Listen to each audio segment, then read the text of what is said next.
It is 2 p.m., so I am just now starting my wonderful, beautiful afternoon. It's sunny, and we can go on a walk.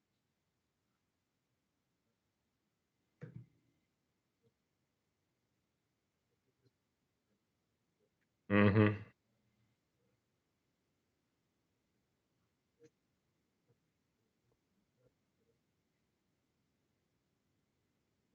no, are we actually live right now? I'm trying to look at my thing. If we can get a one in the description. I don't know why I'm not seeing it because I keep refreshing the page. Oh, there it is. Okay, it took like 10,000 years for that to happen. Okay, sorry about that. Like one thing I do want to kind of say before we get started. I've said it before. I just want to say it again. Lloyd and I are about attacking ideas. We're about kind of attacking people who hold stupid ideas as truthfulness, but we're more so just about having the discussion on an intellectual level. This may be offensive. It will be offensive, I think, to a lot of people. Um, but just want you guys to know kind of where we're coming from. We're just coming from a point of truth, a point of facts that we believe to be true.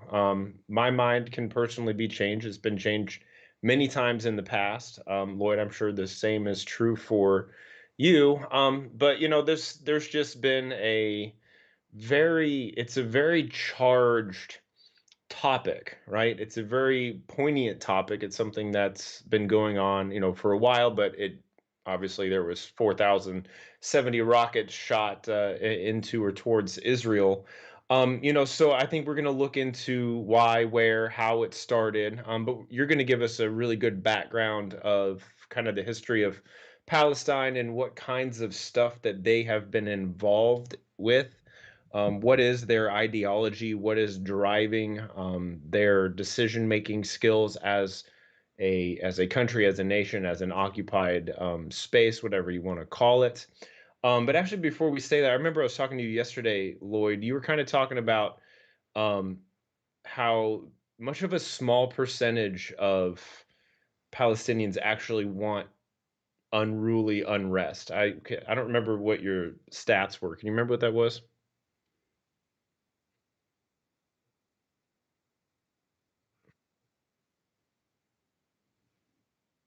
Mhm.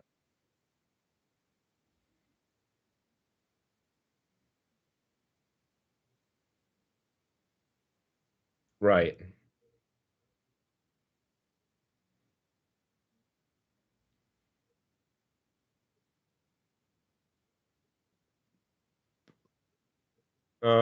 Hey buddy, they say they can't hear you. Yeah, that's what they say. Fix your mic, no sound from Lloyd. What's funny then is so we're gonna have to like redo the whole thing because you gave like a great opening speech. Okay, And testing now. Do I have audio? yeah, Yes. can anyone read lips, says Gerald. I'm Can't so hear Lloyd. Did you guys get to hear me? I'm sorry. So basically it guys. started and you saw Lloyd's lips moving and then you get to hear me jump in and start babbling on about who Okay. knows what. Well, let me just start over, guys. I'm sorry about that. My audio is coming through now. I have no idea. Either it's my mistake, but everything works out before I test, and then of course YouTube also gives me grief. Okay, guys, sorry about that. My audio is coming through now. I do apologize, but I am known for making stupid. In fact, I joked with AT before we started that I would probably do something wrong. Okay, You guys, did. I welcome was there. everyone. Thank you. We're here to talk about the Palestinian occupation of Israel. Now, no matter how we phrase this, no matter what we say, we're going to offend somebody, right? That said, I want to talk about things that are off the beaten track. I'm going to look at aspects of history, things that are less known, things that are not discussed, and things that the Islamic side of the argument will definitely want to hide, and that the Fakestinian side of the argument will definitely want to keep secret. Right, so we're going to look a little bit at their ideology, some of their motives, some of the history, but things that are not the common perspective. All right, so guys, let's maybe just jump in to save time since we were late. At, anything you want to add before we go? No, I mean I'm very interested in these 18 questions that you have asked people that no one has answered. So Right. I'm excited to see what these answers are. Now I Googled it myself and I pretty much answered them all, but I wanted to see what you have. Okay, guys, so this is my database that I'm using, and I just want to let you know that this database is available to every one of you. So, guys, if you go into the description, you will see this link, which is a OneNote link. And what I have here, this is, you can go to the topics tab, and you will see everything that we're going to discuss is right here. So you can actually download this, you can view it in a browser, you can view it on your phone, you can view it on your desktop. Everything that we're about to discuss is available to you. So all my references, all my notes, everything is right here, as you can see. So it'll be these first few tabs that I'll be working with, right? This is available to you in the browser, and I'll be using my original OneNote database. So if you want to have a look, go for it. Okay, guys, and thanks for the mods. Thanks for everyone for being here, for the support. And yeah, okay, guys, so my opening statement is this. The Fakestinians claim that the ancient Philistines, right, the Palestini, are their ancestors, right? Now, note that, of course, in Arabic, you don't have the letter P, right? So it's the Palestini.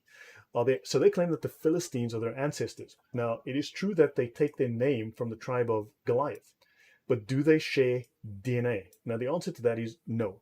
No, they do not.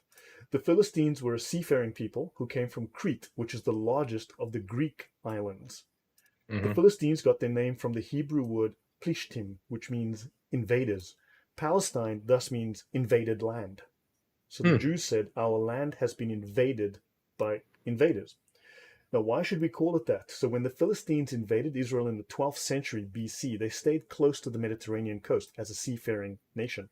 They never settled in Jerusalem or any cities that are claimed today by the Palestinians, the Fakestinians. By the 7th century, the Philistines had been assimilated by the Assyrians. The Assyrians were then conquered by the Babylonians, and then they disappeared from the pages of history. And our experts today say that no one alive could prove Philistine lineage. They've died out. So if the Hmm. Fakestinians want to claim that they are of the lineage of the Philistines, they would have to acknowledge that their ancestral homeland is not Israel, but the Greek island of Crete. Hmm. Your comment, AT. Yeah, so I had a guy come on my channel the other day who was actually originally from Palestine, and he actually kind of gave that same thing. He said most of the people that he grew up with and knew were of Greek heritage.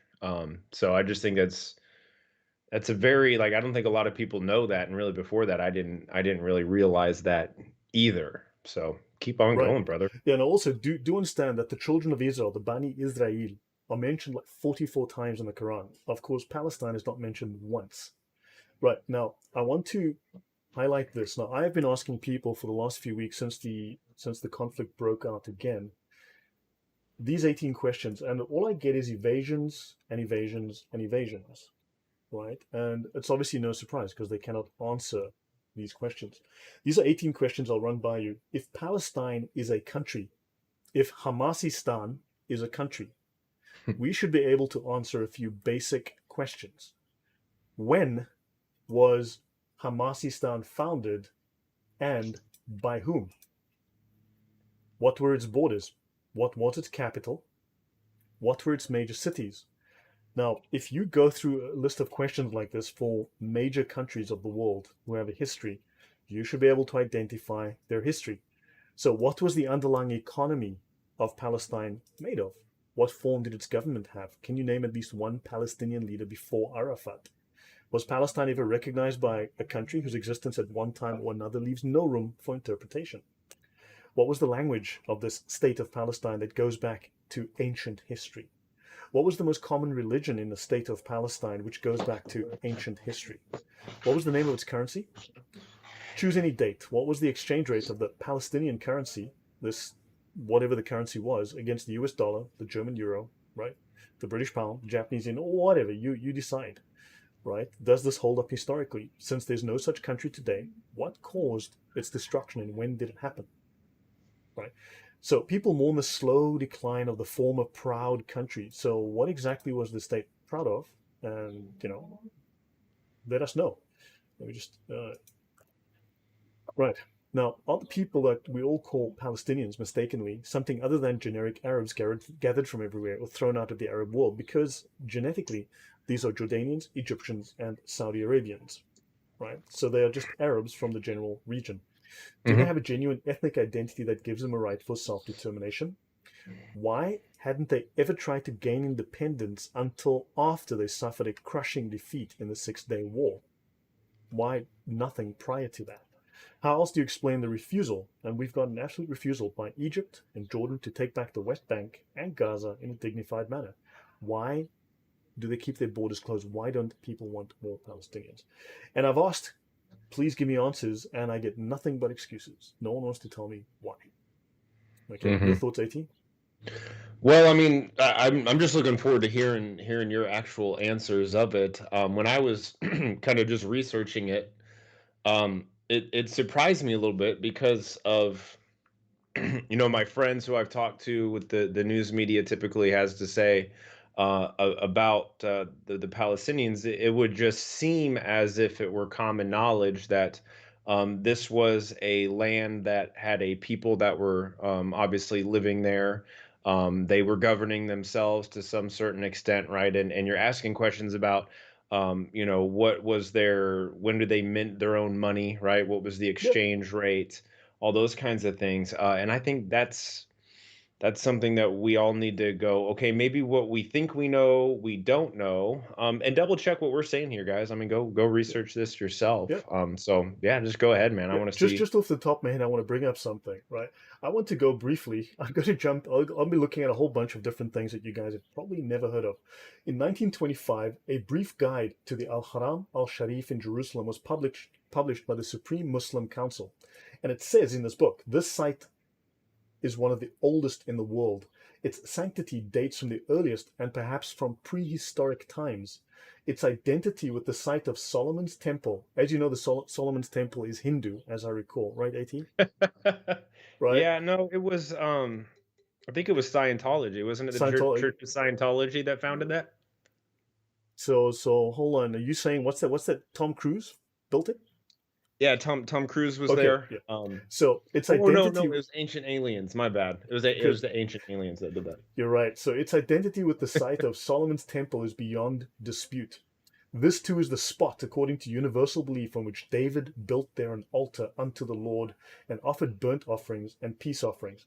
Now, the Supreme Muslim Council of Jerusalem at the time was headed by Nazi ally, Nazi general, Nazi and Nazi supporter Haj Amin al-Husseini, who was Hitler's friend, stayed in Berlin for 3 years as a guest of Hitler, volunteered for the Nazi army, became a general in the Nazi army, raised 600,000 Muslims to fight for the Nazi army, and of course also founded and led the largest Nazi SS, or Death's Head unit, right, of 30,000 troops called the Hanjar, and they were all Muslims.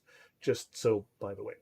Okay, this is the book published by the Supreme Muslim Council in 1925, and here's the original as we go through, and you'll see here, and it says here, its identity with the site of Solomon's Temple is beyond dispute. Now, it also states here, for the purposes of this guide, which confines itself to the Muslim period, the starting point is the year 637 AD. In that year, the Caliph Omar occupied Jerusalem, and one of his first acts was to repair the site. Okay? Because this is the place to which the Prophet was one night miraculously translated, supposedly. Right? From this rock had the Prophet, according to tradition, transcended to heaven on his horse. Now, there's no evidence that he went on a horse, it was Burak, which was a thing. But understand, they say here that they conquered, he occupied. In other words, so this was Jewish land. This was not, so they admit here very clearly that this was invaded and conquered by Muslims, right? And if this is the site, and if the site of the Islamic Al-Aqsa Mosque or whatever is Solomon's Temple, then doesn't that mean it's Jewish? And shouldn't it belong to the Jews? AT? Am I wrong in my Well, I mean, logic? the argument that they're going to give is the fact that they're going to say, as everybody in history ever was actually a Muslim to begin with. So they're going to say that it was built to their god Allah, and that he, just so happened to be a Jewish person, but really he was a Muslim because he worshipped the one God and took his shahada, right? How did they do shahada before Muhammad? There's not even a Shahada in the Quran. Oh. Which page is it Hmm. on? Right. So let's have a look. Right. I want to run through a bunch of things. Right. So I want to throw out some facts that don't get discussed, things that we need to talk about because the Islamic narrative is obviously very, very tightly controlled. And they're pushing this narrative very hard, and we need to look at cracks in it. So there's no P in Arabic. That's why the Arab Muslim armies that conquered Persia, or Parsi, the language of Persia, became Farsi, Mm. right? That's why you have the Falastini and not the Palestini. So the central core of the Persian nation is the ancient province of Pars. Why is this important? So let's think about it. In Arabic, one literally cannot say Palestine. The Palestinians cannot even refer to themselves in their mother tongue as Palestinians, because there's no such thing as a language called Palestinian. There never was. They call themselves Falastini. They speak Arabic, and there's no P in Arabic. Mm. There's, of course, an English word, Palestine, which is a corruption of the ancient Roman word Palestina. We'll get to that in a moment, which was in turn a corruption of the word Philistia, the land of the Philistines, a people who had disappeared from history hundreds of years before the Romans even got to the area with their armies. The Romans deliberately renamed the Jewish kingdom with the name of the ancient Old Testament enemies of the Jews to insult them. Okay? In other words, Palestine and the Palestinians are words made up exclusively for the purpose of conducting propaganda in the West. Palestine is a fictitious country, and the Palestinians are a fictitious people. They are Arabs. So Now, you were saying that they made up the word, the Romans made up the word literally just to be offensive to the Jewish people? yes. Wow. Okay. Right. Now, back in 1943, for instance, there was not one person who self-identified as a Palestinian Arab. Right. This only happened in 1964 after they got their asses kicked. Right. Now, the Nazis and the Arabs of the Middle East were allied against the Jews, and they were planning mass extermination. Now, just out of interest, I live in Poland. Right. Poland lost something like 20% of its population after World War II. By the end of World War II, Poland lost about 20% of its population. Now, few people are aware that the Nazis intended to murder all the Polish adults. In fact, they intended to murder all the Slavs. They were going to kill all the gypsies. As you know, they first started by killing all of the mentally ill people in their country. Those who were retarded, those who were, is that word still legal? I think if you say mentally before it, it's legal. They The way were you who were used not it is well. offensive. Okay, they started murdering people who weren't well. They intended to murder the Poles. Now, think of this. Think of this. They lost 12 million people. Up to 12 million people were lost in Poland. Now, the Nazis are not known to have particularly hated the Poles, but they were going to murder every single one of them, keep the children, and then basically raise the children as Germans under Mm. Nazi ideology. Now, if they didn't particularly hate the Slavs, but they were going to kill all of them, every one of them, wipe them out through starvation, warfare, you name it, labor camps, we know they absolutely hated the Jews. How do you Yeah. think they were going to treat the Jews? Right? Well, Just as a question. yeah. So now the Nazis are no longer in existence, but the Palestinians continue the struggle against Jewish invaders. Now, interestingly, let's have a look at some death tolls. Okay, just an Middle East death toll. The Iran-Iraq war, 1.5 million. Syrian civil war, over 300,000. Yemen conflicts, okay, 237K. Right? Let's look at Iraq, uprising 1991. The Arab-Israeli conflict since 1948, 84,000 people dead. It's actually, of these major conflicts in the region, it's actually the lowest, and yet it gets the most noise. Yeah.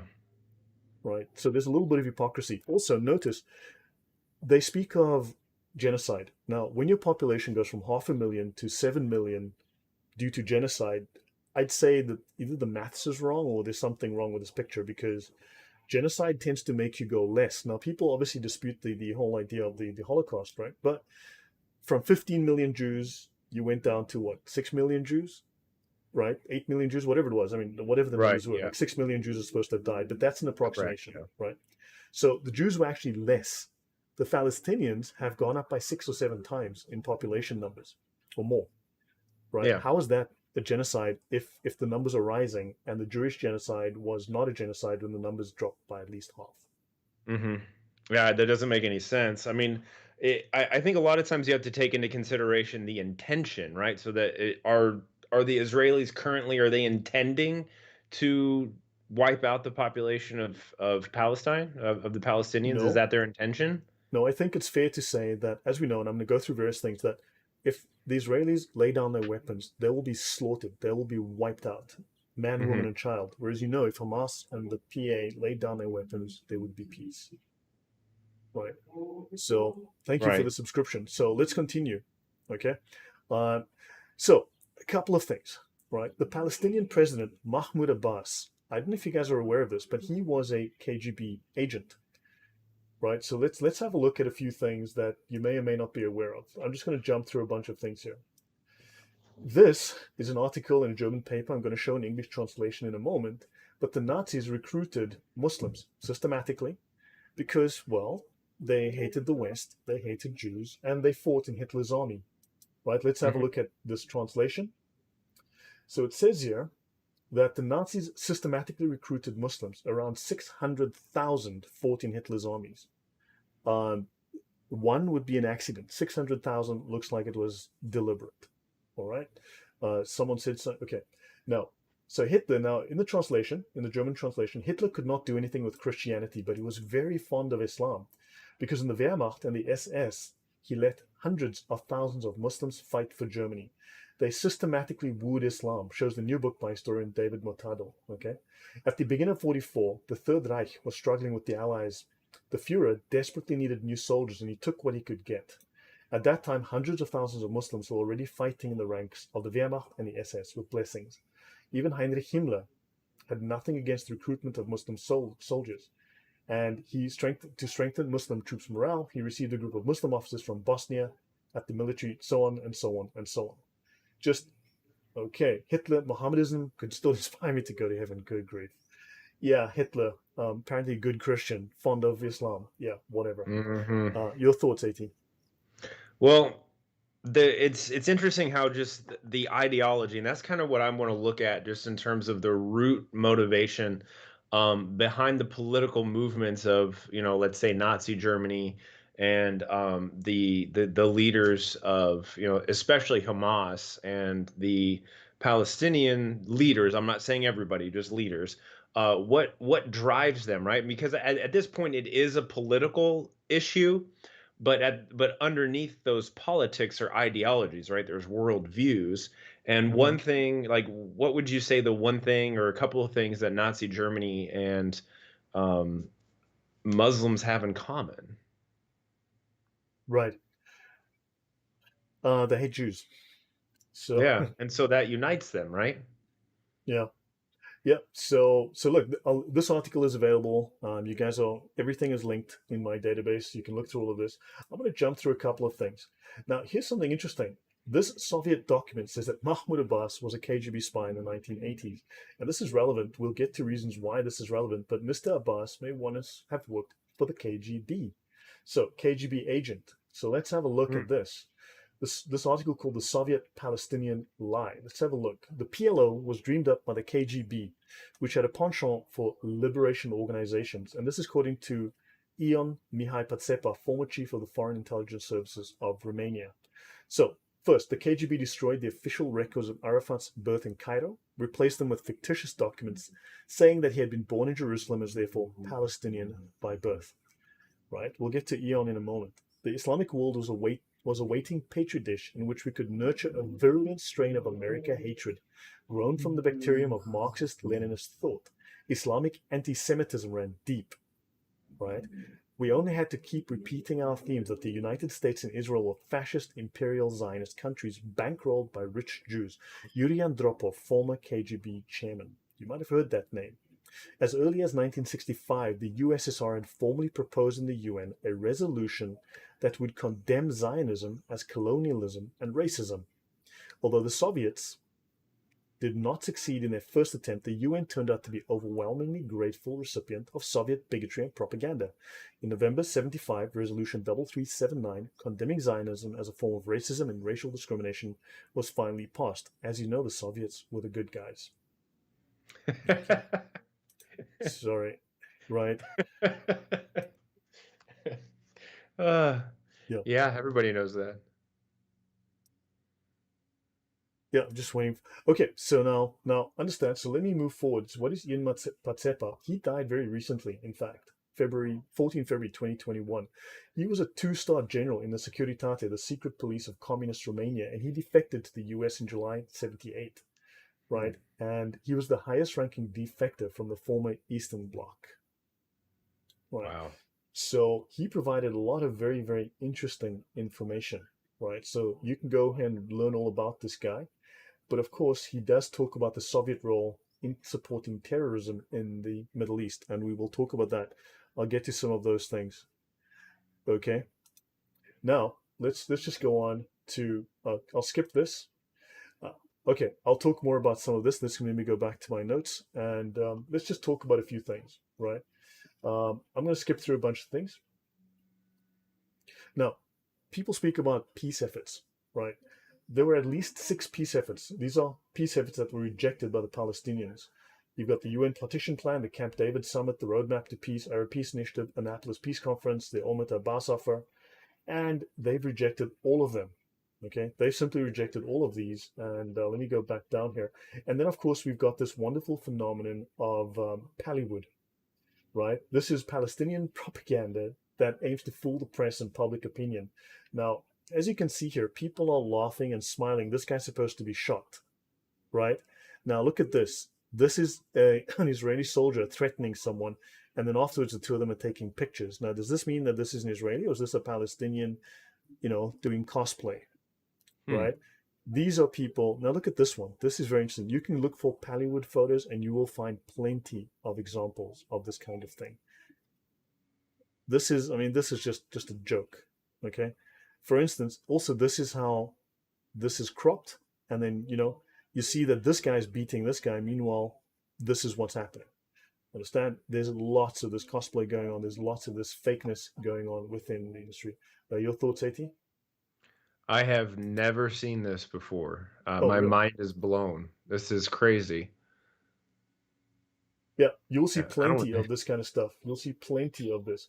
Also, it must be noted, okay, the the Israeli army is carefully trained, very carefully trained not to kill, right? They're trained to shoot to wound where possible, right? So that's why all these people have been shot in the leg. Now, do understand that the American aid money, America's been very stupid in providing aid money, right?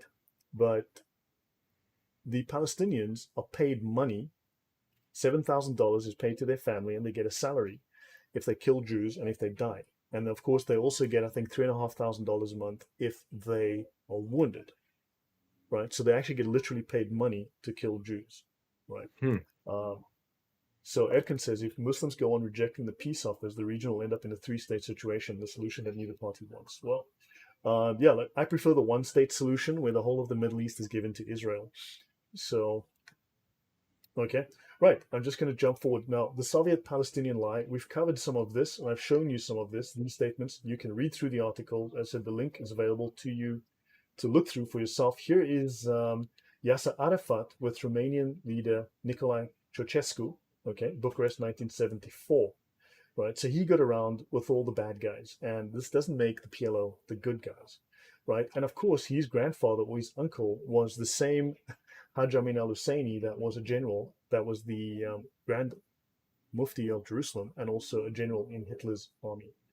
Uh, any comments from you, AT, before I move on? Because there's a lot I just want to get through. I just want to show people Yeah, these just things. keep going, buddy. You're completely just blowing my mind. So I'm just watching this live and having the ability to talk to you sometimes. Okay, so now I want to show you things like this. Now, have a look here. Palestinian authorities crush dissent. This is something we don't hear about, okay? Because the Palestinians, the Fakestinians, are the good guys, right? This is from Human Rights Watch. Okay, Human Rights Watch, of course, monitors human rights abuses.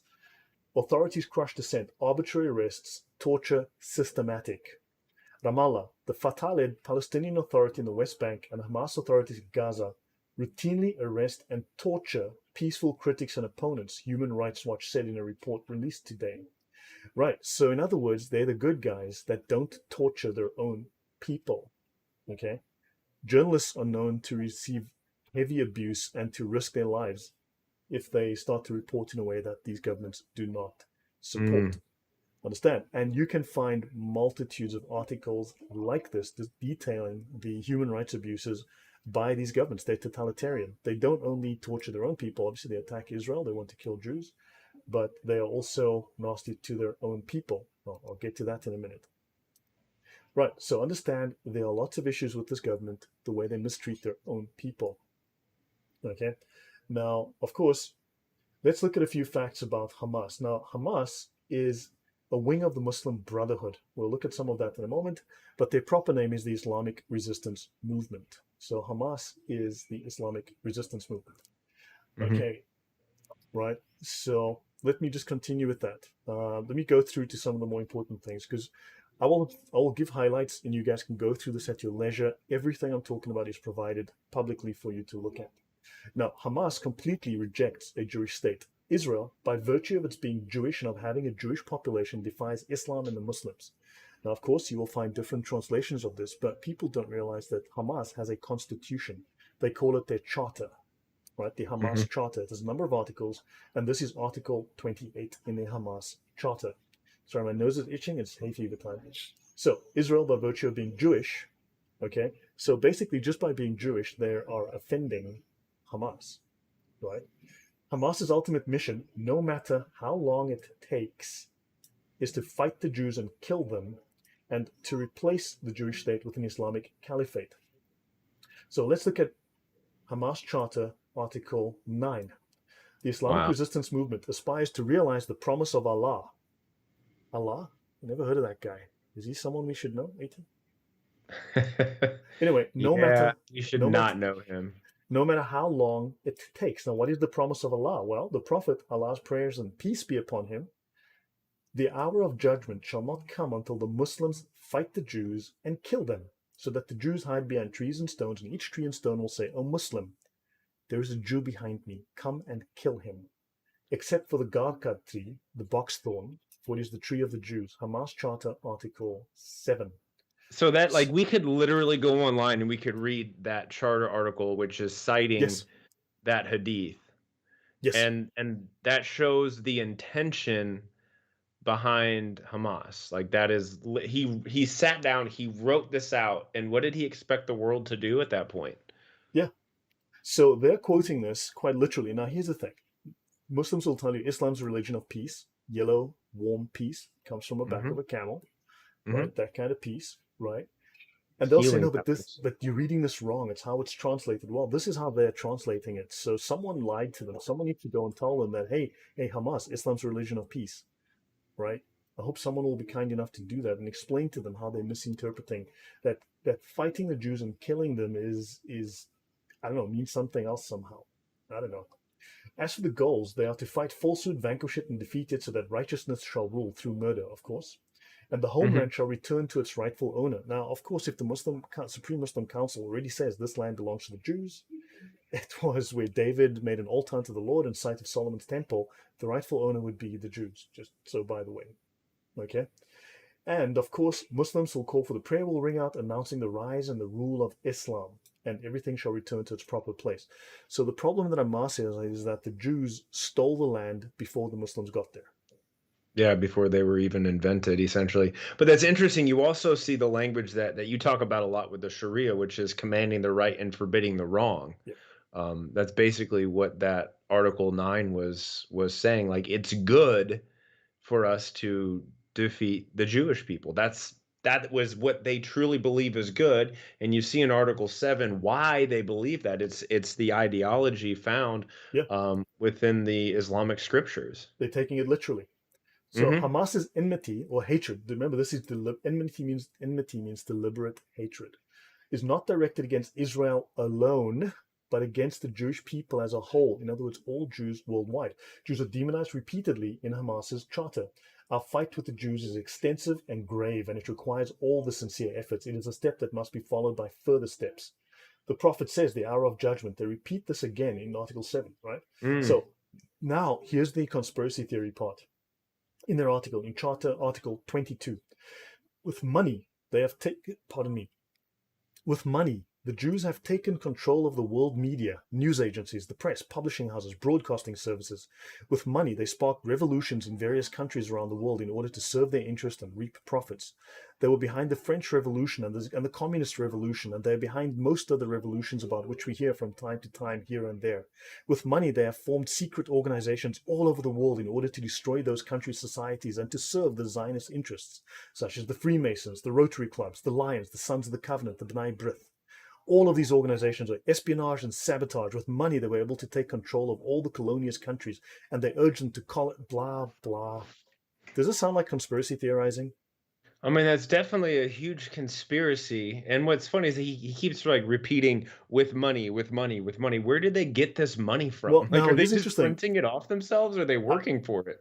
No, I should do a discussion on the I should do a discussion on following the money. Okay, once you start looking at this story about the money, Nicholas Paulson says, please comment on the initial 700,000 refugees that fled from Israel to the neighboring Arab countries in 48, as well as the accusations against Israel of great cruelty. I will touch on those things. I haven't looked at that closely enough, Nicholas, to really comment on that.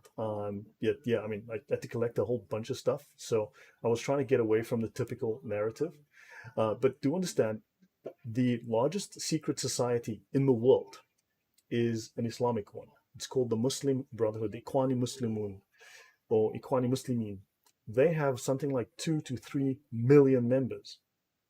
Okay, they have an adherence of followers of up to 100 million people. Now, how many Jews are in Israel? What, 7, 8 million? There's 100 million adherents of the Muslim Brotherhood. Okay, 2 to 3 million Hmm. members. Now, they're speaking of secret societies here, and you've got the largest secret society in the world is an Islamic one. Okay, so I want to have a look at something here. Let's have a look at Freemasons. I just want to have a look at this. So I just want to go here quickly. This is a discussion on, this is from Idris Shah's book, The Sufi. And he says here, the Sufis are an ancient spiritual Freemasonry. Okay, the guy's a Muslim. How I assume he knows what he's talking about. Indeed, Freemasonry itself began as a Sufi society. The Sufis are Hindus, right, AT? No, no, no. It's a Church of Scientology. They're Scientologists. The Church of Science. Okay, I thought the Sufis were Muslims. I could be wrong. But Freemasonry began as a Sufi society, as an Islamic society. It first reached England in the reign of King Ethelstan in 924 and was introduced into Scotland disguised as a craft guild at the beginning of the 14th century, doubtless by the Knights Templar. Now, when you dig into the Knights Templar were killed for worshipping Muhammad, okay, for worshipping Baphomet. Baphomet is Muhammad, actually. So, and since we're talking about this, actually, let me actually go there. Why not? Since this would be Hmm. interesting. Okay. I need to look for Baphomet. Let me find that. Oh, not there. Uh, let me find, I should have thought of this earlier. Uh,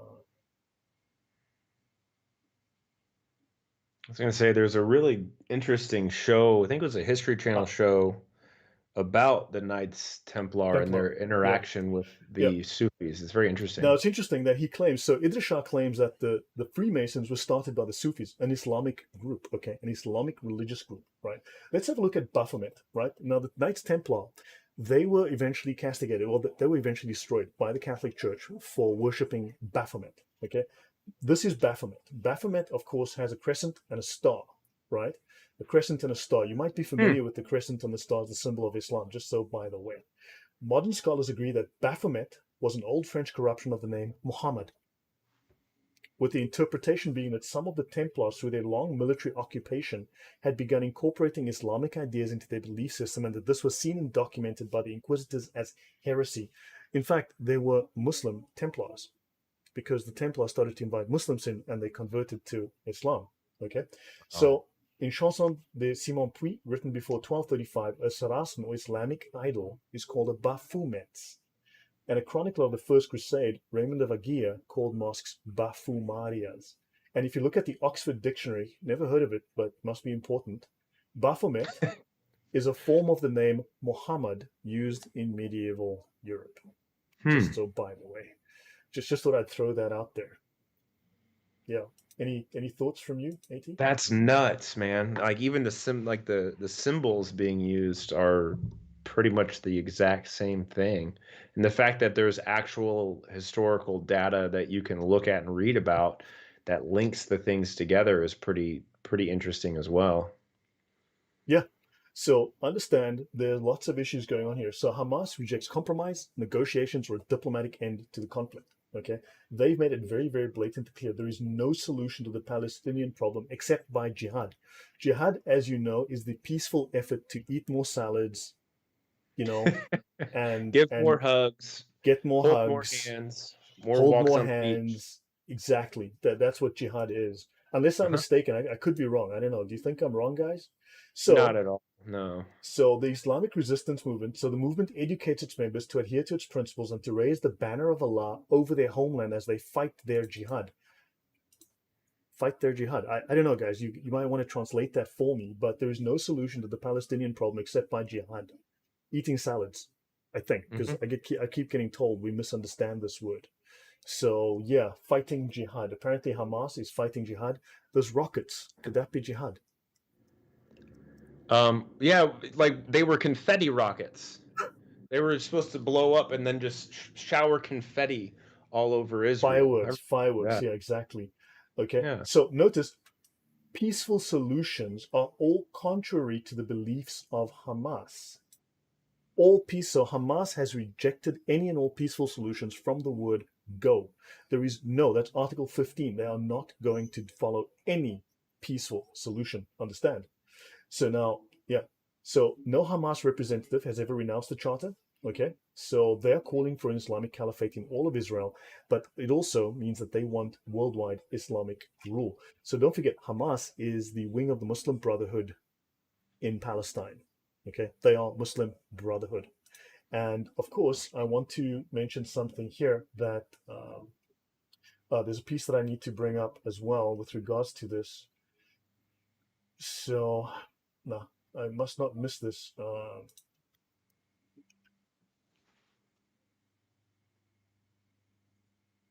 Okay, so here we go. I want to mention the USSR engaged in international smearing campaign in the Arab world. So they engaged in international smearing campaign in the Arab world. In 1972, the Soviet Union launched Operation SIG, Zionistskive Gosdarstva, or Zionist governments, with the purpose of portraying the United States as an arrogant and haughty Jewish fiefdom financed by Jewish money and run by Jewish politicians whose aim was to subordinate the entire Islamic world.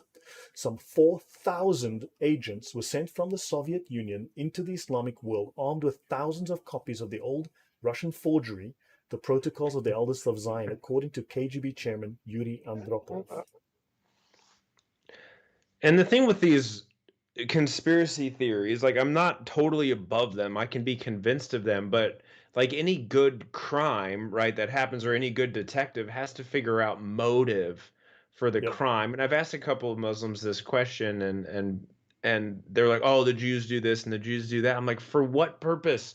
For why?" Like I don't understand what the motive is for like the United States government to get involved like deeply into this. So far as I know, the United States government spends something like $3 billion plus every single year just to support Israel. Well, And they're that like, money oh, is but the spent, US is man. making money. No, the US is not making money. No, The the US US is gives that losing money. money. The US gives that money to, look, for instance, they were giving $3 billion a year to Pakistan as well. What is Pakistan doing? Financing jihad, right? Pakistan was Same in getting money. Iraq, No one complained same about in that, yeah. right? But also that money is meant to be spent in a particular way. It's meant to be spent on aid, like building Mhm. schools, not firing off homemade rockets. And Right. also it is usually with the military aid, the US gives you the money and you have to spend it in the US. So that money goes right back to the US so that you Yep, entrench like the US. 74% gets spent back, yes. Yeah. Okay. So I'm going to skip forward. I'm going to jump to the next item here. So I've covered that. Okay. Now these are things now you've learned. Okay. So you've learned now these things about, and I've covered this already. So I'm going to go forward, cover some other things. Now, of course, if we look, I mean, there's loads of crimes committed. Okay. Now notice Hamas. Let's look at Hamas. What good guys they are. Okay. Hamas targets Jewish civilians. This is a war crime. Okay.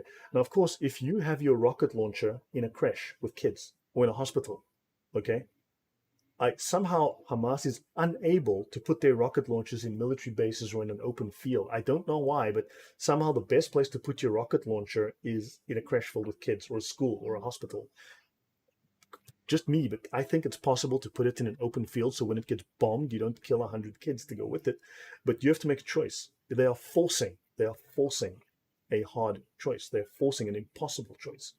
I need to Hmm. protect my people and I need to blow up that rocket launcher and I'm going to kill 50 kids in the process. And unfortunately, if you need to defend your people, you need to take out that rocket launcher. It's that simple. right? Those are indiscriminate attacks against anyone and everyone because they hate Jews. They hate all Jews. This is not the Israeli government. They hate all Jews. Right Hmm. now, Hamas's brutality and disdain for civilian life extends to its own population, its own Palestinian population. So there was brutality following their election win. They were elected into the government, right? People voted for them. So they won the elections in 2006. They sent their militia into the streets. They attacked their opponents with assault rifles and grenades. They assassinated, they tortured their Fatah rivals. They killed women, children, and foreign diplomats. Some examples. Jordanian diplomat Khalid Radaida was killed when Hamas gunmen shot through the windshield of his car, despite the fact that he bore a diplomatic license plate. They ambushed and opened fire in the car of a Fatah loyalist, Baha Balushi, killing his 3 young children, 9, 7, and 4. On their way to school, 6 other children were also wounded. Hamas waged a bloody coup against Fatah. They stormed the home of a Fatah security officer, killing his 14-year-old son and 3 women inside the house. And this just goes on, and there are numerous reported human rights violations. Nicholas Paulson, tell him to shut up. I live in Sweden. We spend a horrendous amount of money on Palestinian foreign aid. That is, yeah. So, Sweden, the moral superpower of the world. So, the Palestinian Independent Commission for Human Rights in 2007 records almost 5 times as many complaints about human rights violations made by Gaza residents following Hamas's takeover of Gaza than in the half year preceding it. So once they took over, there were 513 human rights violations versus before. So they multiplied human rights violations. A comparison of the number of rights violated shows a 10-fold increase for the 6 months of 2007 following the Hamas takeover, 1,487 human rights violations. Arrests without warrant. Now, I come from South Africa. People were moaning about, I don't know, a few hundred prisoners, whatever, being sent to prison, arrests without blah, blah, blah. But it's okay when Hamas does it because they're the good guys. Complaints about torture increased almost 70 times. 743 incidents versus 11. This is 2007. How do you think it is today? Right? Torture and seizure. There's just record after record after record after record of torture, and human rights violations. AT, your thoughts before I move on to the next thing? It's just nuts. Like, and this is information that we need to be reading. Right. So the PA continues to arrest and intimidate Palestinian journalists in the West Bank. This Palestinian was tortured, but no one cares because it wasn't by Israel. Now, here's the thing. The Chinese are literally rounding up Muslims in China, putting them in concentration camps, working them to death. Their wives are given to Chinese men to have sex with, to make babies, to make them no longer have Muslim babies, but to make Han Chinese babies and make them good communists. And also, they're literally cutting these people open and taking out their organs. Okay? I'm waiting for the Muslims to protest at the Chinese embassy. Have you seen that happen, AT? Because I I don't think they haven't. care about Muslims. I think they just hate Jews. Well, and here, Okay? and I think, unfortunately, I think that's right. I have such a hard time believing that someone can hate a group so much they're willing to basically oppress their own people. But I'm just starting to see that as being closer, or the reality of what's going on. You know, what's kind of sad is I've seen videos by ex-Muslim atheists speaking out against the kind of genocide or whatever is going on, or the ethnic cleansing in China. And I've even seen Christian apologists speaking out against it. And not that Mm-hmm. I don't watch a whole lot of Muslim channels, but I've not yet seen any degree of speaking out against it. And even if there was, it has not come to the same degree as which the Israel-Palestine conflict is being Yeah. spoken about. Yep. Yeah. So I'll move on. So, guys, we've spoken about the death toll. I'm just going to go and jump forward into something else. So, I want to cover a bunch of things. This is the religion of peace. Okay. This is a symbol of peace because they're the good guys. 2 AK-47s and a grenade over the land of Israel because these guys are the good guys. Right. This is yeah, yeah. This is what Israel is dealing with. Okay, so I'm going to now. What's interesting? Here's something very interesting. There are several dozen Muslims who've been recognized by Israel, by the Israeli government, for having saved Jews during the Holocaust and having saved Jews during other events. Okay, Hmm. there actually are a number of these. Okay, let me just actually bring this one up. I'm just going to copy the link, and let me go to my document here. Let me see if I have this one. So this is a very interesting article as well, which you might. It's hard to deny a Holocaust your father saved Jews from. That's a very good. Yep, that's a very good title of that It's piece. really hard to deny a Holocaust your fathers saved Jews from. So these are Muslims who violated the Islamic moral principles and saved people. They were good people. They saved Jews from Hmm. being killed. So tackling a fractured relationship with London's Muslims, the Anglo-Jewish leadership is staging a display honoring righteous Muslims during the Shoah. The Shoah is the Holocaust. So this is very interesting. Sheikh Ibrahim Mogra views a new board of deputies of displays, which displays righteous Muslims during the Holocaust. Okay, so yeah, this is a bit of a weird one, but you guys, this is all in the notes. You guys can read through this. Okay, what kind of English is what? Uh, did it? So yeah. But anyway, Israel has named 70 Muslims as righteous amongst the nations, the official designations for Gentiles who saved Jews in World War II, although there are Mm, many other examples. Okay. So, oh, yeah. by the way, just since we were on that topic, Kabbalah, let's have a look. This is another very interesting topic to go into one fine day. Um, uh, it's the Chinese are sending Chinese men to marry Uyghur women while the Muslim world, Pakistan, are either silent or complicit. Yes, exactly. So, Kabbalah, known as Jewish mystic philosophy, but it only dates to the 1520s. Okay, it's not ancient, it's only the 1520s, and there's a story there. It's Oh. from medieval Latin, Kabbalah, from Mishnaic Hebrew, Kabbalah, reception, received law, tradition, especially tradition of mystical interpretation of the Old Testament, from Kibbel, to receive, to admit, to accept. Compared to Arabic Kabbalah, this is from the online etymology dictionary, okay? Mhm. Compare Arabic Kabbalah, he received, he accepted, hence any secret or esoteric science. Hmm. Arabic Kabbalah, now we know that Islam only dates to the 1530s, right? So it came after the 1520s. So Arabic Kabbalah dates after Jewish Kabbalah, right? Or does Islam go back to the 7th century? Right. It goes back to the 7th century. So Arabic Kabbalah predates Jewish Kabbalah. Now, Kabbalah, I'm just curious, why don't we hear about this Arabic Kabbalah?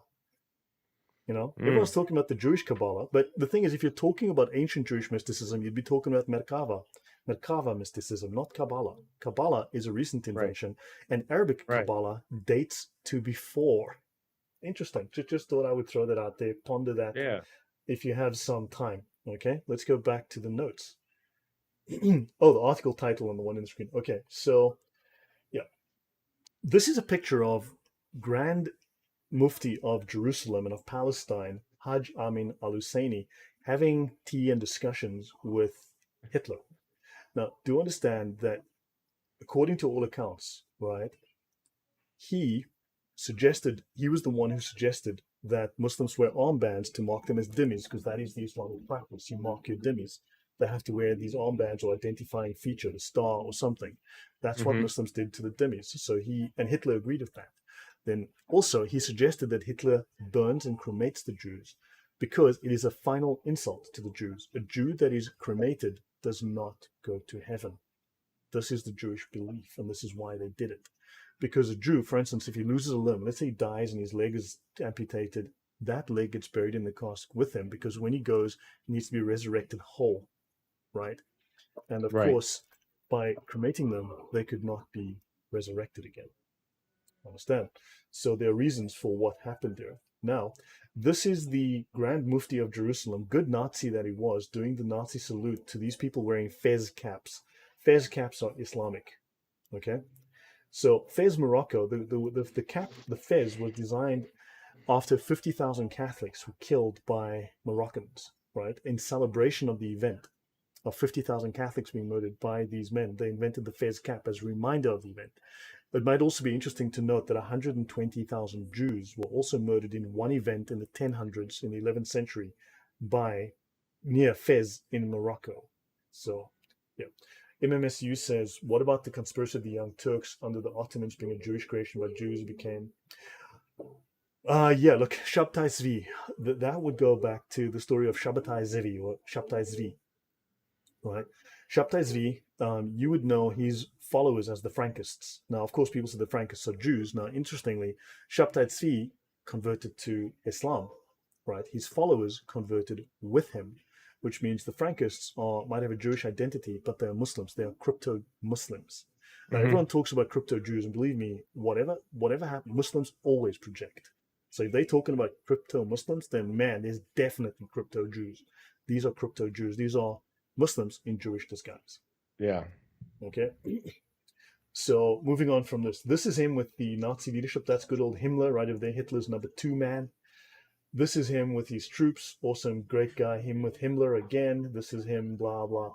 So I guess this is not just one photo. Oh, and this one is interesting. Islam and the Jews with these fez caps, right? Fascinating stuff. Reading about Islam and the Jews, right? And this is him with Himmler, Hitler's number two guy. Okay, this is him. Oh, this is Yasser Arafat's uncle or grandfather. I can't remember which. I think it's his grandfather. His uncle, sorry, his uncle. So Yasser Arafat has a proud lineage with not only having the Nazi family, but KGB. Oh, So yeah, doing his Nazi salute all over the place. Okay. Amin al-Husseini was known for saying, slaughter Jews wherever you find them. Their spilled blood pleases Allah, our history, and our religion. Religion of peace, guys. Warm yellow camel peace, as we all know. Comments from you, AT? this is incredibly depressing, honestly. Like this is breaking my heart with like seeing all the hatred just because a certain people group have a certain bloodline. I just can't wrap my head around it. Okay.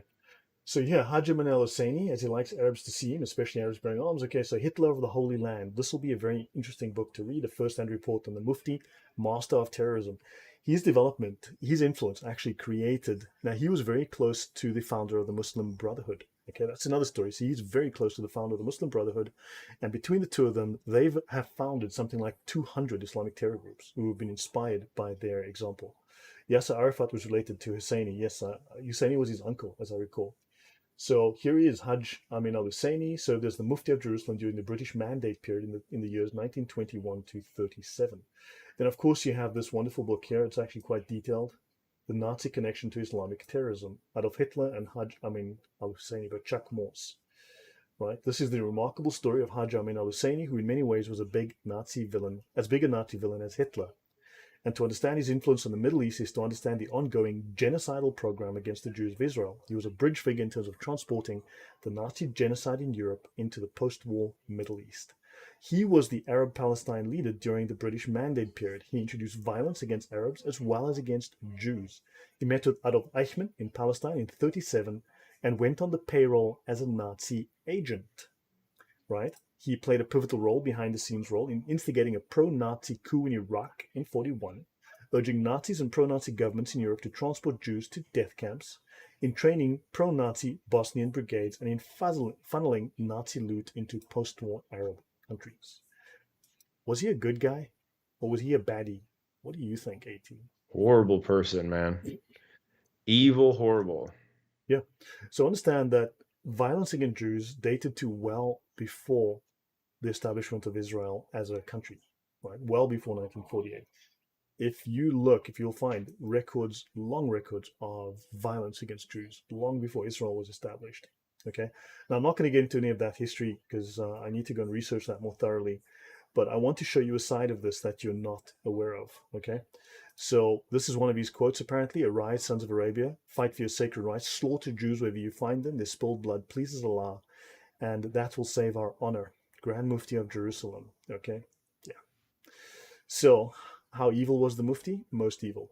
Okay, so here we go. This is him with Hitler. And of course, in 1943, Nazi Muslims created a group called the Cream of Islam. Amin al-Husseini created the Hanjar division of Nazi Muslim soldiers in Bosnia, what he calls the Cream of Islam. It becomes the largest division in the Third Reich army. It's actually close to 30,000 men, and they participate actively in the genocide of Serbian and Jewish populations. They were just killers. Hanjar was the name given to the dagger worn by officers under the Turkish Ottoman Empire. Muslim soldiers pledged allegiance to the Nazi regime in an official statement prepared by Heinrich Himmler, head of the SS, the Schutzstaffeln, the Nazi troops. So the largest Nazi division, okay, was Muslim. Not Christians, Muslims. Now let's have a look. Muslim members of the Waffen-SS 13th Division, the Hanjar, at prayer during their training in Germany. This is a German prayer, right? This is typical German behavior, correct, AT? Yeah, right along with the Church of Scientology. Yeah, exactly. So, yeah, these German troops, these are German troops. They're practicing. I don't know. Maybe it's I don't know. Maybe it's a German practice we've never heard of. But this is the sword of Muhammad Well, with they a eat a lot of swastika. sauerkraut, so they got to get that gas out somehow. Oh boy, only the man in front is safe. Okay. Now, Adolf Hitler was known to have apparently said something like, "The only religion I respect is Islam. The only prophet I Hmm. admire is the Prophet Muhammad." Hmm. Okay, so Ahmed Huber quotes his friend Hitler. Okay, in Kevin Coogan's book, The Mysterious Ahmed Huber, Friend to Hitler, Allah and Ibn Laden. Okay, so Christians live under the delusion of a Jewish-based myth. They worship a Jewish identity. They believe the Jews are God's chosen people. Christians cannot condemn Jews because they would be condemning their own faith. How can the most insidious enemy of all time be the very people you base and trust your life upon? You can't criticize the Jews when you are hoping to spend eternity with the Jewish God. Adolf Hitler in Mein Kampf. Of course, you do know that Mein Kampf is still very much a bestseller in Palestine, right? Because they're the good Oh, guys. really? Wow. No, Yes. I didn't know that. It was translated there, like it was. They translated it. I mean, there's a whole story about it, but read up on Mein Kampf and the Arab world. It's a big That's bestseller. nuts. Okay. It's So the crazy. Grand Mufti again. I mean, this is just picture after picture of this guy just doing the whole Nazi thing. Understand? This is no accident. This man was, oh, Palestina. What is Palestina? What country could that be? At with their Nazi Uh, flag. Palestina with a Nazi Pal- flag. I'm gonna Palestina. go Who's just heard of with that Palestine. country? I'm gonna go ahead and say it. There we go. Palestine? Oh yeah. Sorry. So the Palestinians were literally Nazis. Okay. Not the Orange Man. These guys. These guys were Nazis. Not the Orange Man. These guys.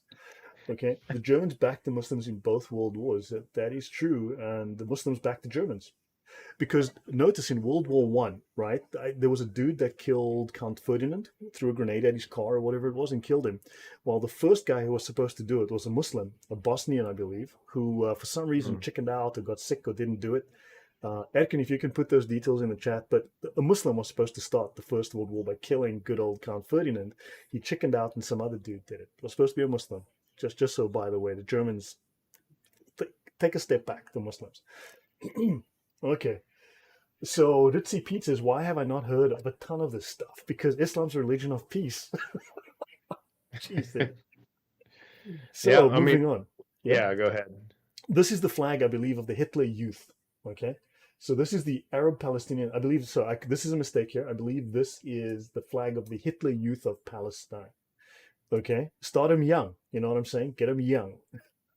Hmm. So yeah. So just so you know, this is the original letter. This is the original letter from the Bundesarchiv, the Bundesarchive, of this. Read this signature, Amin al-Husseini. He Mm. sends this letter to Hitler. This is addressed to Reichsführer. You know this guy's Hitler. And this is the letter that he originally sends to Hitler, promising that all Arabs and all Muslims would fight side by side with the Nazis to kill all Jews. This is the letter that the Haj Amin al-Husseini sent to Hitler to say, "Hey, buddy, we're in this together." So understand, okay? So one of the conspiracies was a Muslim Bosniak. Yes, exactly. So yeah.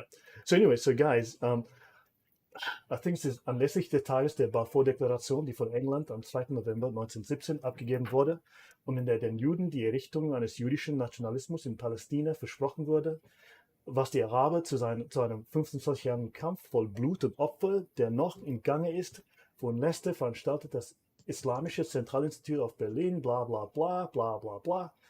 So basically he's saying, Entschluss der Araber und der Muslime, den Kampf gegen die Juden und ihre Helfer Seite an Seite mit Deutschland und seinen Verbündeten bis zum endgültigen Siege durchzuführen. So it says here, we've made the decision that the Arabs and the Muslims will fight against the Jews and ihre Helfer, okay? I think they're saying half and half, will fight side by side, okay, with Germany and its allies to the final victory, to push through the final victory, zum Ausdruck zu bringen. to bring the final victory to expression. Sorry, I haven't spoken German in a long time. I used to speak it almost fluently when I was younger. It I did. sounded fantastic. I thought it was Yeah. good. Ja, So ich not beehre that I mich was going to differ. Ihnen okay. Ich beehre sich, ich beehre mich, Ihnen beiliegend eine Anladung zu dieser Kundgebung zu übersenden. I am very proud, I am honored to give you an invitation to this, I don't know, to this a Kundgebung. I don't know. Sorry, it's been a while since I've done this. I should have translated it before. But anyway, so ja, sehr gut. Danke sehr. Ja, es ist eine Weile, seitdem ich Deutsch geredet habe. Als Kind habe ich ganz oft, aber jetzt nicht mehr. Okay, so this is so this is what we're looking at here. Okay, so yeah, so guys, this is really what we're looking at, and oh, the Ashkenazis. Oh yeah, we need to. This is something I need to get into another Yeah, time, but this is a this is story for another time, not for today. mhm. Okay, so and I will. So I'll start ending off at this point. Jerusalem is the capital of Israel, right? After Germany was defeated, high-ranking military officers migrated to Egypt to train them in military tactics in their fight against Jews. Now we need to dig up more of that information. Prophet Google translate to the obvious David. So why do so many repeat the lie of Arab East Jerusalem? When did it get this status? Only after Jordan ethnically cleansed East Jerusalem of all its Jews. Okay, Mm, so understand there were Jews all over North Africa. There were Jews in Arabia. I don't see any Muslims complaining about the ethnic cleansing of Jews from Africa. Okay, I don't see them complaining about the ethnic cleansing of Jews from Arabia. From 1948 to 67, the city of Jerusalem was divided for the first time in its history by Arab Jordanian invaders and colonizers. Not only was it divided, but the Arab conquest brought with it the destruction of Jewish lives and holy sites at a level unseen in the city since the Crusades. Under Jordanian occupation, the city was not made the capital or part of Palestine. Jews were barred. Okay, Jews were barred from entering sections of the city. They were now. Oh, I want to mention something. Apartheid. Okay, I grew up in apartheid South Africa. Apartheid means just apartness, separation, mhm. to be apart. Um, Now, I should do a show one day just to annoy people, okay, to discuss what was happening, what the white government was doing during apartheid. And you would find that the policies of the South African government were overwhelmingly positive for the blacks. Okay, now I'll do a show on that because the story that you've been told about apartheid is a big fat lie. Yes, bad things happened. Yes, bad things happened. But you see, one of the major reasons that the blacks were separated from, because the blacks were also separated. Remember, they moved the blacks to different areas because you see, when they were together, they murdered each other. They slaughtered each other. They killed each other. So you know what? When people are killing each other when they get together, you put one group over there, you put one group over there. You keep them apart so they don't murder each other, which is generally a good idea in civilized nations. So that's part of the reason for apartheid. But I'll talk about that, and we'll talk about the policies and just to annoy the hell out of people. So understand, there's a 3,000-year history of the city of Jerusalem. Okay, and all of these problems start with the Palestinians. Now, the real Nakba of 1948, the Jewish quarter has been destroyed, nothing remains. The return of the Jews is impossible. Abdullah al-Tal commanded the Jordanian attack in 1948. Jordan's Arab Legion expelled Jerusalem's ancient Jewish community. Arab soldiers expelled every Jew from Jerusalem. This did happen, okay? Hmm. So I'm not going to go into every last detail. I'll end up here. I'll think I've said enough. But I hope I've given you enough information for you to realize there's an aspect to the story. There are rabbit holes to go down. There are threads to be unraveled. There are narratives you've not been told. There are things that Mhm. the Palestinians, the Nazi Palestinians, were not the good guys. And if you look today, look up Nazi Palestine or look up on Google, you'll find, we love Hitler. Hitler should have finished the job. All of this stuff is you'll see flags with Nazi flags all over Palestine. Okay, Yeah. lots of respect. So, AT, your thoughts? Well, I've even heard, even some of my friends, my Arab friends, I had to convince them otherwise, but they were actually Holocaust deniers. They believed that it was just some big conspiracy put on by the Jews so that they could rightfully, enter into the land of Israel. That's the kind of mentality that their culture has done to their brains. Like to really sit there and be able to deny the Holocaust even happened is beyond my imagination. Yeah. And just to kind of speak to a humanitarian aspect of it, what's really sad, I think, Lloyd, is like you were kind of saying, it only takes about 15% or so of the leadership in any given population to kind of ruin things for everybody. I mean, obviously, the West Bank has or not the West Bank, sorry, Gaza has Hamas, right? A terrorist state essentially. But I would be willing to bet that a pretty good summation of people there just want to live their lives. They want to live their lives freely. They want to be able to go to and from, wherever they are and just take care of themselves and their family. And it is a tragedy to see that they can't do that, right? They can't do that, and it's because of their leadership. Their leadership is effectively screwing them over. And that's horribly depressing. And so you and I got to talking about this the other day. Um, you know, where can they go? So where can someone with a Palestinian passport or whatever, where can they go if they want to leave their country, right? Because it's too ridiculous. Like where are they allowed to go? I mean, obviously, Israel's not Yeah. really interested in taking them. Can they go to like Jordan or Syria or Egypt or Lebanon, or like what's the rules with that? Do you know? Um, the Palestinians. Yeah, where can they like if they wanted to flee the Palestinians are country, not right? welcome anywhere. They're really welcome anywhere. I'll tell you a story. I was in Lebanon. Nicholas Paulson's suggestion for a future video topic: Mohammed Yeah. bin Salman's latest interview about only accepting mutawatir hadiths. Will it have any real consequences? So, Nicholas, on the matter of mutawatir hadiths, scholars have only agreed. Okay, Islamic scholars, and this is remember this is after centuries of debate, right? What Islamic scholars have only agreed that there are one to a maximum of five mutawatir hadith in the entire corpus of 2 million hadith. Okay, so if they can only agree that a maximum of five hadith are mutawatir, I mean, like, that's not a lot now, is it? Okay, Yeah. so really, this whole story of mutawatir hadith is a joke because there's a maximum of five, right? So yeah, no, and don't forget, there's at least 2 million hadith, 2 million, of which only about 19-20,000 are considered da'if, sahih, and hasan. So Hmm.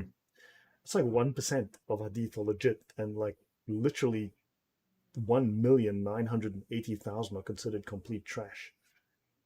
I mean, like, yeah. And also, it's crazy. Muslims will go, that's a da'if hadith, that's weak. And then somehow saying that that's weak makes Islam true. It's like, I mean, seriously, lately I've just started saying when Muslims tell me what the Bible says, I'm like, that's the corrupted Bible. The original Bible said something different. Okay, that's the corrupted Bibles. You need to get the original Bible because it was completely different. Or they'll say, Hmm. but that the Bible says that's a da'if narration from the Bible. That's not a sahih narration in the Bible. That's weak. Well, seriously, man, we've been on this merry-go-round so long. They're just going to tell you something else. So I mean, why am I even taking this seriously? Right. No, it's challenging for sure. Yeah. So does the audience have any questions? You know, there was something. There's a wonderful picture I've got here from Palestine where they like have a big flag. It says "We love Hitler." I wanted to find that. I can't find it now. Mm. Well, I have a question if I don't see any other ones coming through here necessarily, but I always lose my mind at some point during our conversations. I'll always have like the greatest question of all time, and then I forget it. Yeah. Let me try to think what it was. Um, yeah, totally lost my mind If the there. rest of you can just post some questions, we can try and take some questions. But I wanted to go off the beaten track and talk about things that are just not being Hmm. discussed. I'm trying to find this other picture, just so by the way. Uh, I think you share that with me at some point. Maybe it's even on our Jay chat and thing. Dal says your presentation. Who's Jay and Dal? Lost and found. Who's Jay and Dal? Yeah, somebody ended up deleting their post. They basically just said that our presentation is no good, and we need to go watch some other presentation somewhere. That's about as much as I saw. Yeah, yeah. We need alternative facts, right? We need Muslim-approved facts. Well, Muslims have admitted one point is the Muslims world supported Nazi Germany. They still do. They Right. still And do. you know what, JNL, like you had the opportunity to create your own like refutation video, right? You can splice up our video and you can bring facts and points and things like that and create your own video. If you want to do that, you could upload it on your channel and you can, debunk everything that we said. Like you have the freedom to do that. So and go ahead and do that. Oh, he says you need to read Edward said or Said or however you say that. So whoever Edward Edward Said. said. Oh, that guy's cruel as hell. I wonder. I should just bring up something. Science. Uh, let's have a look at this, okay? Let's just look at this.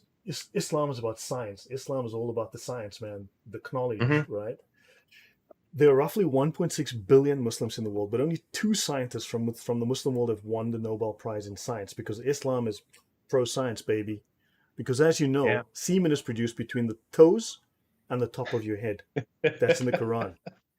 That's in the Yep. Quran, baby. That's that, and if it's in the Quran, it's mutawata. So we already added that too. So that it's Okay. 100% factual. And then once the fluid that leaks from between your backbone and your ribs, it congeals into a blood clot, which everybody knows that blood clots are embryos.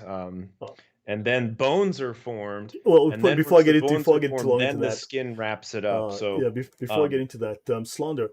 Okay, two things. So Tim Lutz, slander is Islam's best. No, slander. Okay, in Western law, slander means to tell a lie about someone, to falsify mhm. something, and to besmirch their name. Okay, and this is a crime.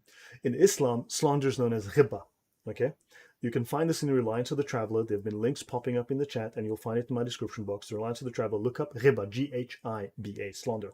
Slander in Islam can mean to tell a lie about someone, but slander has a main meaning. Its primary meaning, its first meaning, is to tell something about someone that is true, is to tell the truth about someone that he would dislike. Mhm. Okay? And therefore, to tell the truth about Muhammad, to tell the truth about Islam, to tell the truth about a Muslim that they would not like you to tell is slander. Do you understand? They have a completely inverted view of slander. So what we are showing is the truth about Islam, and this is slander. Understand? So this is a problem. Someone asked me, let me see, there was a question. MMSU 31, Lloyd Young, is it true that Nelson Mandela was a former communist? So the former president of South Africa was trained by the communists in Moscow by the KGB in counterterrorism, okay, as a communist counterterror agent, okay. Nelson Mandela was trained in Warsaw. He was trained here in Poland during the communist era as a terrorist, and the current president was also trained in communist insurgency, okay, as an insurgent. So the Mm. entire top echelon of the ANC are hardcore 80s communists. They were all trained in communist China, Vietnam, Warsaw, as well as Moscow. So we've had 3 presidents that are all highly trained communist agents. Okay, Nelson Mandela was a through and through communist. He never renounced violence. Towards the end of his life, I do believe that he realized where things were going to go, and he tried to change things. I think towards the very end of his life, the last year or two of his life, it was too late. It was too late. Hmm. Don't forget, South Africa had a very low murder rate. I believe, I need to check the statistics, but the murder rate was about 187 a year, which was incredibly low for a westernized It is country. low. Incredibly Yeah. low. And then, of course, we were saved by communist ANC. We had the end of apartheid, and the murder rate went from 187 a year to 25,000. Wow. Winning. That Winning. is, Okay. well, it's population control, I suppose, but I would not So call that winning. so when you go from 187 murders a year, whatever it was, to 25,000 in the first 4 years per year under Nelson Mandela, maybe that's not winning so much. Yeah, Right? that's nuts. Understand? And there's a lot of bad numbers that come out of this. Nelson Mandela was a total failure when it came to just running the country. One thing he did was, okay, he there was no mass genocide of whites immediately. There was no massive uprising and slaughter. He did prevent Hmm. that from happening. Okay, fine, kudos to him. But the downward slide we're experiencing now, and something like 10 times more whites have been murdered by blacks in revenge, supposed revenge for all of apartheid, than have been killed under the entire apartheid regime. Right?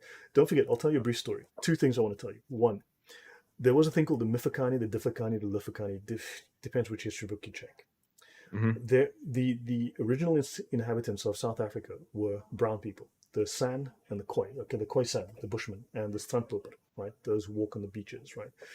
They So what happens is you had blacks from Central Africa, the Nguni tribes, right? Nigeria, Cameroon, and so on. Tanzania came down and they wiped out, they killed at least 2 million people of the original inhabitants. They wiped out, I don't know, a huge percentage of the population. So at least half the country was wiped out by the blacks that invaded the country from the north. That's the current blacks, okay, the current black population came down, invaded the country. They're invaders just as anyone else is an invader. They came into the country, wiped out the original population, and then these white settlers came in and they protected and saved those blacks from being genocided completely. Okay? Because these tribes that were being wiped out ran west, met the whites, and the whites saved them. Of course, you can't say that because that's racist, because as you know, black people don't do violent things, right? So now you've got, so this genocide, right? You have 2 million people, at least 2 million people killed between Shaka Zulu and I can't remember this other fool's name. So Dingiswayo, no. Between Shaka Zulu, who was a genocidal maniac, and another dude, I can't remember his name, they wiped out at least 50% of the country. And they're heroes today. They're heroes, okay? So understand, don't believe everything you read. Look at your history.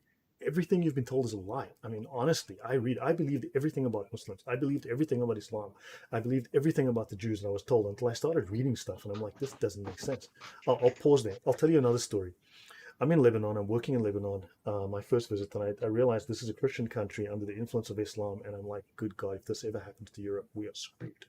I was Mm. terrified. So I get to this one town. I can't remember the name, and there's this massive wall, like a prison wall around it, and okay, I need to go back and research this, but I'm just telling you what happened from memory, right? So there's this massive wall, and I'm like, is this a prison? Because it's like a 6 or 6 meter wall or something. And they say, no, that's an old Palestinian refugee neighborhood. Palestinians came here, they were resettled, they were given everything, and for 4 years there was hell. These Palestinians would come out, they got weapons, they were criminal, they were violent. They started imposing their version of Islam on the population, and they started attacking the government. They started car bombings, killing politicians, killing police, killing judges. They were starting to sow terror in the community. And the government tried to negotiate and said, look, what can we do? Just stop, please stop. But they obviously wanted to impose their version of Islam on the whole country, right? Because they're crazy. And for 4 years, the government gave them creches, money, schools, hospitals, medicine, doctors, you name it. And eventually the government built this wall. And I was at the military base. I was working at the military base where they bombed them from. And eventually the government said, enough. They took 1,000-pound bombs. They dropped those bombs on the neighborhood, which was now behind these walls. And as far as I was told, they murdered 4,000 men, women, and children over one night. Killed them all. Wow. I will say they did tell me the problem stopped after that. You make of that what you will. AT, up to you. Well, it's a crazy world, man. That's all I can say about that. Um, yeah, I mean, I think that's pretty good from my end. I don't know if I saw too many other comments here. Apparently, because we don't know who the Edward Said guy is, then we don't know anything apparently. So I'll be happy to read more about Edward Said and see what he has to say. I have no Yeah. problem with that. I have no problem with Yeah, opposing Michiel van views. der Vlies says Leiden University has a researcher did study on how Muslims always blame other people. Don't forget, it is illegal for a Muslim to believe ill of Islam, to believe anything negative.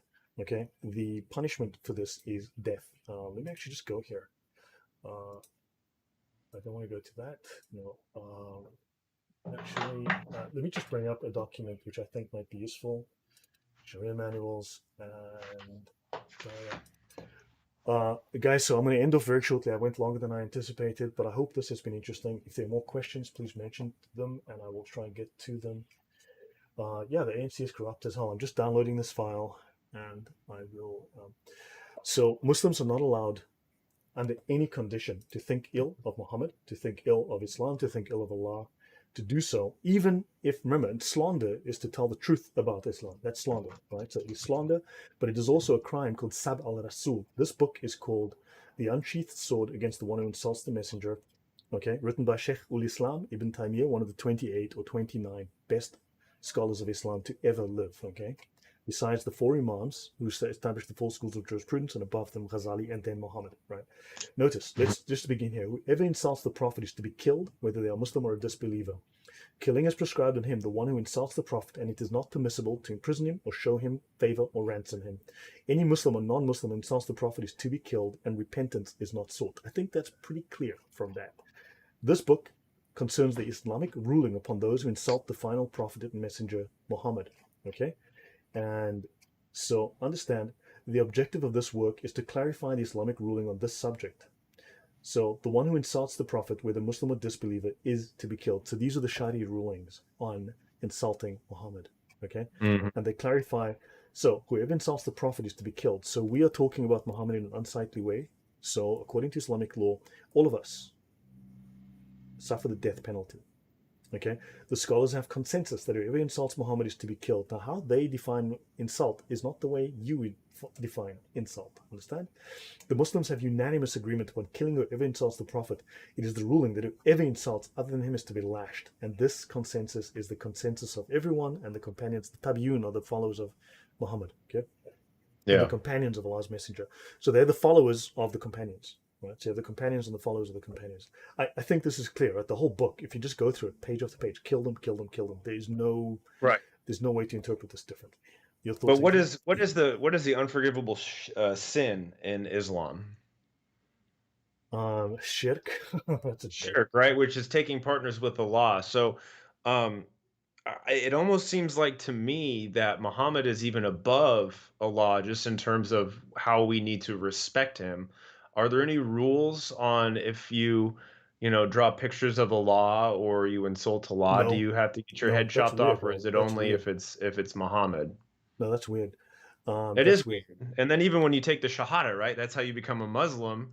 You say, "Oh, there is no God but God."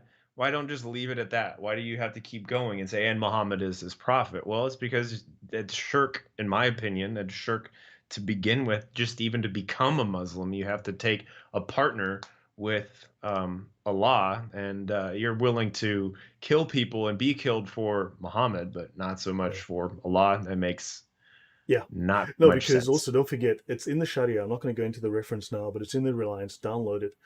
You're required as a Muslim to believe in Muhammad, and you have to love Muhammad more than anything else in the world. You have to love him more than your wife, more than your children, more than your parents, more than your friends, more than even your own life.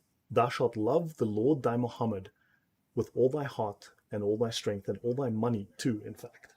And all Okay? my wives and my children, Yes, especially because if they're thou shalt love daughters. Muhammad, because Muhammad is the only way to Allah. If you believe in Allah, it is not enough. You cannot go to heaven No? because, as you know, Allah stands alone. Allah needs nobody. But if you don't believe in Muhammad, you don't get to Allah. I am the way, the truth, and the way to Allah. My name is Muhammad. Understand? If you do not believe in Muhammad, Allah doesn't know you. He's never heard of Yeah. you. Understand? Well, but there's no compulsion in religion as the sword comes down upon you. It's nuts.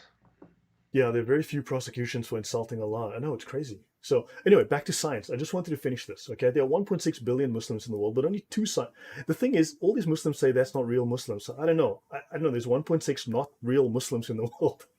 But only two That's scientists true. from Muslim countries have won Nobel Prizes in science, one for physics and the other for chemistry in 1909. Hmm. 46 Muslim countries combined contribute just 1% of the world's scientific literature. Spain and India each contribute more of the world's scientific literature than all of the Islamic countries taken together. Although Spain is hardly an intellectual superpower, it translates more books in a single year than the entire Arab world has in the past 1,000 years. Whoa. Although there are talented scientists of Muslim origin working productively in the West, for 40 years I've not seen a single paper by a physicist or astronomer working in a Muslim country that was worth reading. We can go on and you can talk about Hmm.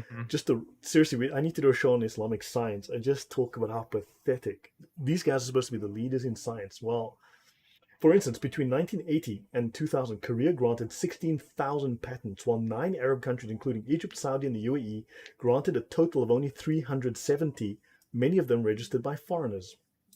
Okay? Wow. In 1989, the US published 10,400 scientific papers that were cited, while the Arab world published only 4. Leaders in science, dude, because they can tell you your sperm is produced between the top of your head and your toes.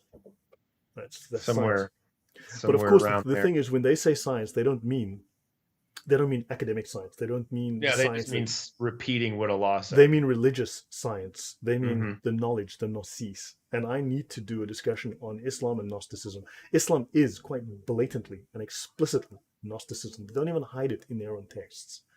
Okay, but Hmm. somehow all of these PhD in the academic world, especially in the Islamic and the, I apologize for saying this, but in the Islamic apologetics world, where people go to seminaries, PhD is French for piled high and deep. Yep. Okay, I'm sorry, but Yep. but these people have no idea what they're talking about. As I said, PhD is short for piled high and deep, because man, so understand this is just a joke. Islamic science is a joke. Okay, I'm done. That's it, guys. I'm done. Unless you have any questions, I'm done. No, that's it. Nicholas Paulson said there are single zip codes in the Western world that have contributed more to science and culture than the entire Muslim world. So Yes. pretty good fact right there. So, guys, I hope that was enlightening and interesting. That you learned something, saw a new perspective on this. It's yeah. It's changed my perspective, or at least given me something else to think about. You know what I mean? Um, so most people are liking it, man. They're all saying good job. Yeah. Hey, Nicholas, I sent you an email. If you want to have a chat on Skype, you need to contact me and we'll set up a chat. It's the least I can do for you. You've been with me for a while. So, guys, if you'd like to support the channel, I do appreciate it. It actually is appreciated and goes a long way. And also, please, this guy, AT, Ost Truth Apologetics, on a scale from 1 to 10, he's not a bad guy. He's okay. Right. So if you I'll take a guys, 3 or 4. his link is in the description. If you can just get down there and give him a sub as well, please. And thank you for the new subs. I appreciate all of you. For those who've been mods, I do appreciate all your support. I really do. As you know, guys, every one of my sources is public. I hide nothing. Every single reference and citation I make public. I have never not revealed the source. Okay. I provide every book, every letter, every link, every single thing is made available. It's in the description box. Nothing I've said here is not available to you exactly as I have it. Okay. Okay. DHC says still looking for that not a bad guy between 1 and 10. So yeah, no, no. I mean, like seriously, like for instance, I'll tell people that like actually I won't tell that joke. Never mind. So you know, Two in a row. yeah, Not but today. people, I have heard people saying that you and I make a great team, except for me. So, so yeah, guys. So anyway, so thank you for joining us for the Comedy Apologetics Hour, Hmm. and I hope this was interesting. If you have any more questions, please ask. I am on Adam Seeker's Discord. It's the only Discord I'm on, and it's the only one I intend to be on. And but I'm active there, and it's a great team. So and also thanks to Adam and his team for supporting me. I really appreciate it. It's been great. Nicholas says, do you think SN Israel cooperated to build nuclear weapons? Was that the cause of the Valley incident? I can't remember the Valley incident. I have read about it. I've forgotten. But yes, I believe there was cooperation. South Africa definitely built nuclear weapons. And look, Israel would be dead. They'd be wiped out. And I mean, Iran, you need to read the Iranian. We've read some of the Hamas charter, okay, the Hamas Hmm. constitution. It's disgusting, as you've seen. It's blatantly pro-genocide. Read the Hamas constitution, just the opening chapter, the preamble. It's not any better. Okay. So yeah, please guys, sub to AT. He's got a great channel. Okay. And as I said, people say we make a great team, except for me. So right. I'm done here. AT, your last word. All right, guys. Well, I just hope everybody has a good day, good evening, whatever time it is for you. Remember that Jesus loves you and God bless you. Yeah, guys. Thank you all for the support. Dragon, you're an admin now. And, oh, any idea? Okay, sorry. Last question. Lost and found. Any thoughts on the idea of the Rothschilds and Rockefeller sponsoring global Zionism? I have a show. My buddies. I did a series of shows with Jan Irvin, and man, it was crazy. After I did the research, it was fun. He's got a channel called Logos Media 2. Have a look at my shows on Jews and Islam. Okay, on that show, especially the ones on following the money. Um, Arab money dwarfs Israeli money. And a lot of the stories of the Rothschilds being wealthy, they were wealthy maybe in 1750, like 250 years ago. The family grew, the family lost their money. They have less money than Walmart. Okay. Because when you had one guy who made, look, $100 back in 1750 was worth roughly $5 billion today, as you know. So he made $150 and he was the richest man in the world. Okay. Awesome. That money in 2021 money is worth about 15 cents. And he's got like 1,000 siblings, but I mean, family members, and the money had to be divided. The land was sold. Seriously, these guys don't make a huge amount of money. And if you look at the amount of money the Islamic world pumps into things, good grief, it dwarfs anything Israel can do. You got to literally follow the money. I have a show on that, Logos Media 2 channel. Have a look for Jews. Just search for the word Jews on his channel, and you'll find my shows there. I need to update those and talk about them, but it's bogus. So, guys, thank you, Edward. Okay, so, but guys, we'll talk about this again. Drop the questions in the comment section, and I'll do a follow-up if you want. Thank you, guys. Take care and good night. See you guys. God bless, guys. Take care.